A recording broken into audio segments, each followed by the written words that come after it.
Les journées de la société civile, des sociétés civiles africaines et européennes font quelque peu suite au sommet des chefs d'État, Union africaine, Union européenne, qui a eu lieu en février dernier et qui parlait d'un partenariat renouvelé.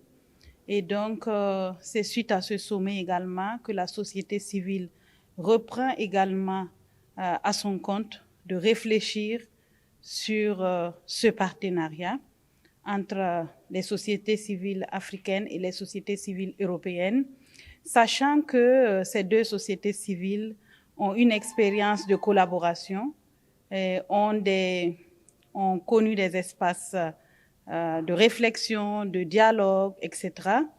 Et qu'il est arrivé un moment où dans la collaboration, il est important de parler, de dialoguer et de réfléchir sur le partenariat. Nous sommes maintenant en train d'échanger sur le partenariat, dire que la société civile africaine et la société civile européenne veulent réfléchir sur le droit d'initiative de la société civile africaine. Dire que les questions d'aide publique au développement ont besoin d'être repensées de sorte à ce que les populations locales soient impliquées du début jusqu'à la fin et qu'il y ait également un droit de redevabilité à l'endroit des sociétés civiles africaines.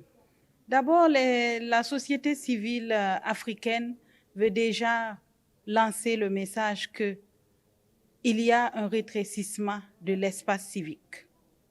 Il y a de plus en plus des restrictions sur les libertés individuelles et collectives.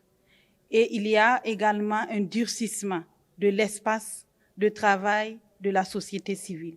Et cela est très dangereux pour un monde qui devrait être avancé sur des questions de droits humains. On retrouve des mises en œuvre, des remises en cause très importantes qui nous inquiètent.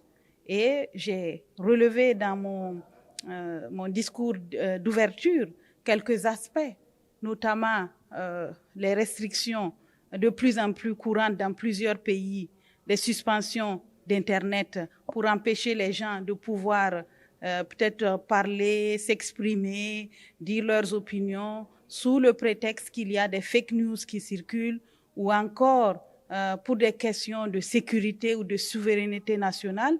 Il y a comme ça des atteintes aux libertés individuelles et collectives. Et c'est le rôle de la société civile d'interpeller sur ce qui se passe. La société civile également attire l'attention sur des aspects très importants. Lorsque les membres, les organisations veulent participer au suivi, par exemple, des élections, de sorte à ce que ce soit des élections transparentes, des élections justes. Il y a des militants de la société civile qui ont été tués, il y en a qui ont été blessés, et ça, c'est inacceptable que ces choses se passent aujourd'hui, alors que nous sommes censés être au XXIe siècle.